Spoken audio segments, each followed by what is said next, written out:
کسی مسلمان کی غیر موجودگی میں اس کی برائی کرنا یا اس کے تعلق والے مثلاً اولاد یا سواری یا مکان کی برائی کرنا زبان سے یا ہاتھ کے اشارے سے، مثلاً اس کے قد کا چھوٹے ہونے پر اشارہ کرنا یا آنکھ سے اس کے کانا یا نابینا ہونے کی طرف اشارہ کرنا یا کمر جھکا کر اس کے کبڑے پن کو ظاہر کرنا یا لنگڑا کر چل کر اس کے لنگڑے ہونے پر اشارہ کرنا۔ خلاصہ یہ ہے کہ اپنے بھائی کا ذکر اس طرح کرنا کہ اگر وہ موجود ہو تو اس کو برا اور ناگوار معلوم ہو۔ بس جب کسی کے بارے میں کوئی بات کرے تو یہ سوچ لے کہ وہ بھی اگر یہاں موجود ہو تو اس کو میری یہ بات اچھی لگے گی یا بری لگے گی۔ یہی ہم پھنس جاتے ہیں کہ میں نے جو آج یہ بات کی وہ صاحب موجود ہوتے تو میں اس کے سامنے بات کرتا، خدا کی قسم نہیں کرتا۔ اب کیوں کی؟ غیبت ہوئی، اللہ سے معافی اور کچھ پڑھ کر اس کے لیے ایصال ثواب کرنا۔ اگر بڑے ہیں عمر میں تو ان کے سامنے اظہار کرنا، اگر اولاد ہے جسمانی یا روحانی تو بس ان کے سامنے پڑھ کر بتا دیا اور اللہ تعالیٰ سے معافی مانگ لی، آئندہ کے لیے پکا عہد کر لیا کہ یہ کیا بیوقوفی کرنے کی بات تھی۔ جب آدمی صبر کرتا ہوا آ رہا ہے تو پورا کرے، یا تو شروع سے ہی آگ لگاؤ، پھر اللہ معاف فرمائے، اللہ کو ناراض کرو۔ جب برداشت کرتے ہوئے آ رہے ہو تو پورا برداشت کرو۔ شیخ کہہ رہا ہے کہ بھئی کسی کے سامنے بات نہ کرو، اور 2 دن بھی نہیں ہوئے شیخ کی بات کو اور میں نالائکی کر رہا ہوں۔ کوئی حد ہے نالائکی کی کہ اللہ کو ناراض کرنا؟ کیا معلوم کہ ایک اسی بات کے اندر سارے رمضان کا نور نکل جائے پھر کیا ہوگا، سارے بیان کرنے کا نور نکل جائے پھر کیا ہوگا۔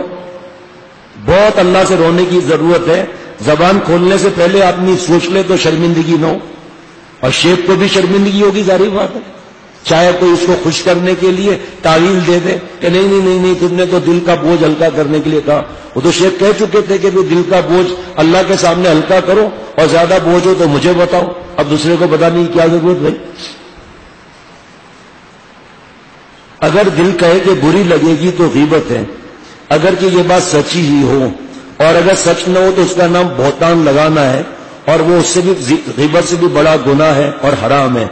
بعض لوگ کسی کے مکان کا یا اس کی سواری کا یا اس کے بیوی بچوں کا ذکر اس طرح کرتے ہیں جس کا تعلق خاص ہونے سے اگر وہ وہاں ہو اس کو برا معلوم ہے، یہ بھی غیبت ہے۔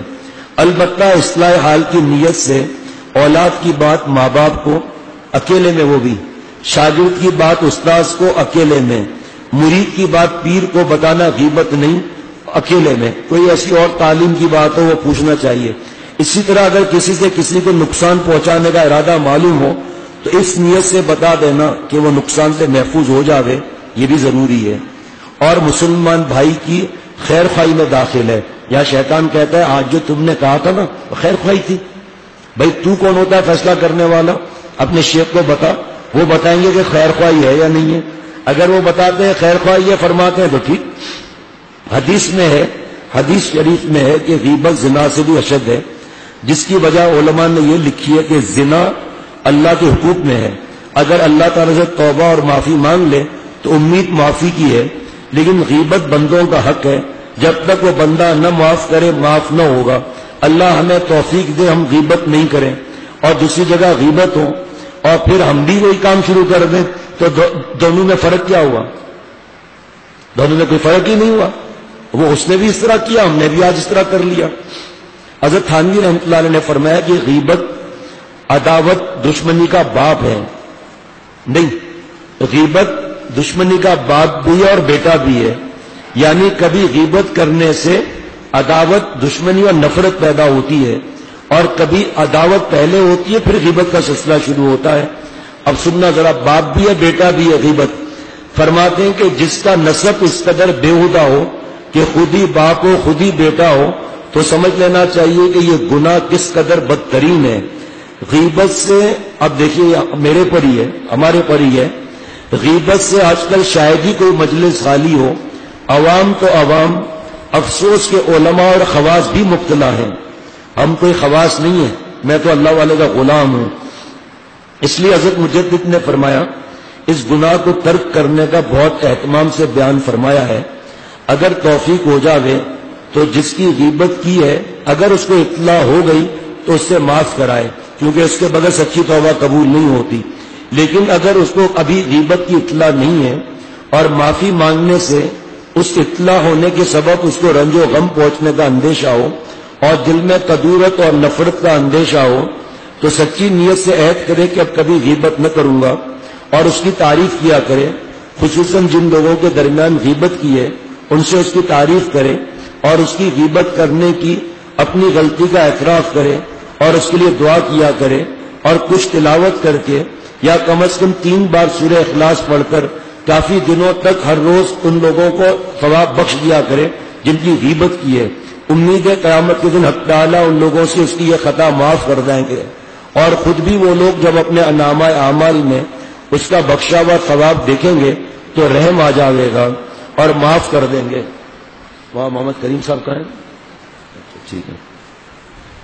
لیکن ایصال ثواب کو غیبت کا بہانہ نہ بنائے۔ اللہ تعالیٰ دلوں کی نیت کو خوب جانتے ہیں۔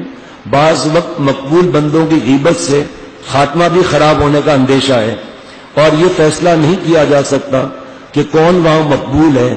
بعض وقت دیکھنے میں آدمی عام معمولی سا مسلمان معلوم ہوتا ہے مگر اس کے تنائی کے بعض اعمال عند اللہ اس کے درجے کو بہت بلند کر دیتے ہیں۔ اسی طرح اس کے برعکس بھی ہو سکتا ہے۔ بہت سے پیدل قیامت کے دن سوار اور یہاں کے بعض سوار وہاں کے پیدل نظر آئیں گے۔ اللہ تعالی ہم سب کو اکرام مسلم کی اور غیبت سے احتیاط کی توفیق بخشیں، آمین۔ شاباش۔ غیبت کی بیماری عموماً بدگمانی اور تکبر سے پیدا ہوتی ہے، ورنہ جس کو اپنی فکر زیادہ ہوتی ہے وہ دوسروں کے عیوب پر نظر نہیں کرتا۔ حضرت مجدد رحمۃ اللہ علیہ فرماتے ہیں جس کو اپنی بدحالی اہم معلوم ہوتی ہے وہ تو ہر وقت اللہ تعالیٰ سے اپنے بارے میں اتنا ڈرتا ہے کہ وہ اپنے کو مسلمانوں سے کیا کافروں سے بلکہ جانوروں سے بھی بدتر سمجھتا ہے خاتمے کے اعتبار سے۔ اللہ والے اپنے کو خوف انجام محشر سے اس قدر برا سمجھتے ہیں کہ کتے سے بھی اپنے کو بہتر نہیں سمجھتے، کیونکہ جس کا خاتمہ خراب ہوگا تو واقعی اس سے تو کتے اور سور بھی اچھے ہیں کہ ان کو جہنم کی سزا تو نہیں ہے۔ اور اسی ابدیت اور فنائیت کے سبب اللہ والے فرشتوں سے عزت میں بڑھ جاتے ہیں، کیونکہ حق تعالیٰ کو اپنے بندوں سے ذلت اور ابدیت اور فنائیت مطلوب ہے۔ وہاں زور کا کام نہیں، زاری سے کام بنتا ہے، رونے سے۔ توبہ کرنے میں کیا مشکل ہے؟ کل کو شیخ نے بتایا کہ بھئی یہ تم نے غیبت نہیں کی تو اگر پڑھ کر ایصال ثواب کر دیا، اللہ سے معافی مانگ لی تو کوئی جرم تو نہیں ہے، دیر کیوں کرے آدمی؟ اور یہی اور جو سنا وہ بھی پڑھ کر ایصال ثواب کر دیں۔ اور میں اور ہم ارادہ کریں کہ آج کے بعد انشاءاللہ عہد کرتے ہیں کہ غیبت نہ کریں گے نہ سنیں گے۔ عہد کرتے ہیں بھائی، میں بھی عہد کرتا ہوں اللہ تعالیٰ سے۔ اور یہی سلوک اور تصوف بلکہ انسانیت کا حاصل ہے۔ جس کو ایسی تواضع حاصل ہو گئی وہ ہر مخلوق پر شفقت کرتا ہے، کسی کو اذیت نہیں پہنچاتا، نہ انتقام لیتا ہے۔ علامہ ابو القاسم قشیری رحمۃ اللہ نے لکھا ہے جو جذبہ انتقام سے مغلوب ہو کر انتقام لیتا ہے وہ ولی نہیں ہوتا، اور ولی وہ ہوتا ہے جو حلیم ہوتا ہے اور ایذا دینے والوں کے حق میں دعاگو رہتا ہے۔ جناب الحمدللہ ہمارے حضرت نے میں یہ پہلے سے سکھایا ہوا ہے۔ حضرت مولانا شاہ محمد احمد صاحب رحمۃ اللہ علیہ کا عجیب شعر ہے، جور و ستم سے جس نے کیا دل کو پاش پاش، جور و ستم سے جس نے کیا دل کو پاش پاش، احمد نے اس کو بھی تہ دل سے دعا دیا۔ بھئی دعا دیں گے نا آپ بھی دعا دیں گے انشاءاللہ، تو ہم بھی دعا دیں گے انشاءاللہ۔ اور کون ہے پیچھے بیٹھا ہوا؟ کیوں بھائی سو رہا ہے کیا؟ پھر ادھر کیوں نہیں بیٹھتا؟ ان کو تھوڑا پیچھے کرو، یہ سونے کا آسان طریقہ ہے۔ آپ بھی دعا دیں گے نا؟ سب دعا دیں گے بھائی؟ جی۔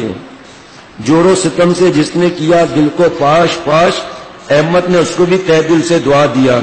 دعا دیں گے نا بھائی؟ انشاءاللہ آدھا جملہ حضرت نے فرمایا، ابھی مجھے یاد آیا، فرمایا کہ انشاءاللہ دعا دیں گے، پورا جملہ ہے۔ ہاں میں بھی کہتا ہوں انشاءاللہ خوب دعا دیں گے انشاءاللہ تعالیٰ۔ کوئی زبان گھس جائے گی؟ اللہ خوش ہوں گے نا۔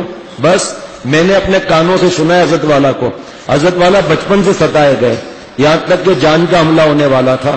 اتنا ستائے گئے کہ آپ داستان سنیں گے تو آپ کہیں گے آدھی داستان آج سناؤ آدھی بعد میں، ہم سے برداشت، اتنا ستائے گئے۔ میں نے خود دعا سنی کہ اے اللہ، میں نے اگر بشری تقاضوں کی وجہ سے بد دعا دی بھی ہو تو آپ اس کو قبول نہ کرنا، میرے بھائی کو کوئی نقصان ہوگا مجھے کیا ملے گا؟ پھر ان کے لیے دعا، اللہ والا بنا دے، رزق میں برکت دے دے، قطب بنا، غوث بنا۔ فرمایا کبھی زندگی کے موڑ پر میں ان کو نیک دیکھوں گا تو مجھے کتنی خوشی ہوگی کہ ہمارا بھی الحمدللہ حصہ لگ گیا دعا کے اندر۔ بس باقی یہ رہ کر پھر اس کے بعد ختم۔ بعض لوگ باقی صفحے بعد میں، ایک مضمون ابھی پورا ہو جائے گا۔ بعض لوگ اشراق اور اوابین، ذکر و مراقبہ، بیانات اور تسبیحات میں بہت آگے ہوتے ہیں، مگر کسی سے ان کو اگر اذیت پہنچ جائے یا خلاف طبع بات کسی سے پیش آ جائے تو تسبیح جیب میں رکھ کر بد زبانی، بد کلامی، غیبت اور بکواس میں مبتلا ہو جاتے ہیں۔ پھر وہ نہیں دیکھتے ہم کس سے مخاطب ہیں، یہ ہمارے بڑے ہیں یا چھوٹے، ماں باپ ہو یا استاد یا شیخ، سب بھول جاتے ہیں۔ ایسے ہی لوگوں کے بارے میں یہ بات مشہور ہے کہ گھڑی میں اولیاء گھڑی میں بھوت۔ اللہ تعالیٰ کا غضب اور غصے کا ہر وقت جس کو دھیان رہتا ہے وہ اپنا غصہ بھول جاتا ہے، غیبت اور بہتان بھول جاتا ہے، اور غصے کو اللہ کی مرضی کے مطابق استعمال کرتا ہے، یعنی شیطان اور نفس اور گناہوں پر، اور نفس کے منانے کے بعد ہی اور نفس کو مٹانے کے بعد ہی نصیب ہوتا ہے۔ حضرت عمر رضی اللہ تعالیٰ عنہ کا غصہ ایمان لانے سے پہلے اسلام کے خلاف تھا، لیکن حضور صلی اللہ تعالیٰ علیہ وسلم کی تربیت اور فیضان صحبت سے پھر یہ غصہ کفار و مشرکین کے لیے ہو گیا۔ بس آج بھی جن کے غصے کی اصلاح ہو جاتی ہے، وہاں حماد اللہ سنیے گا ذرا، کیا عجیب مضمون ہے۔ اس کے بعد 4 لائنیں کے 5 یا 6 لائنوں کے بعد آج کا مضمون ختم۔ جن کے غصے کی اصلاح ہو جاتی ہے وہ اپنے کو نافرمانی سے بچانے کے لیے اب اپنے نفس پر غصہ کرتے ہیں۔ خبردار اگر کسی نامحرم کو دیکھا تو، خبردار ٹی وی کو دیکھا تو ہاتھ لگا دوں گا۔ اور فرمایا کہ اپنے نفس پر غصہ کرتے ہیں اور اپنی معافی خدا تعالیٰ سے لینے کے لیے مخلوق کی خطاؤں کو معاف کر دیتے ہیں، اور مخلوق خدا پر شفقت و رحمت کرتے ہیں اور پہل کرتے ہیں۔ کیا مضمون! مجھے نہیں پتا تھا کہ آج یہ مضمون ہوگا، مجھے تو غیبت کا تھا، پڑھ بھی لیا، اور یہ دیکھے کیا خزانہ آ گیا ماشاءاللہ۔ اللہ تعالیٰ کی عطا اور بھیک ہے، میں اپنے لیے سمجھتا ہوں کہ خاص اللہ کا میرے پر انعام ہو گیا کہ آج اس کتنے دنوں کے بعد یہ رمضان شریف میں کتنے دن یہ پرچہ لایا۔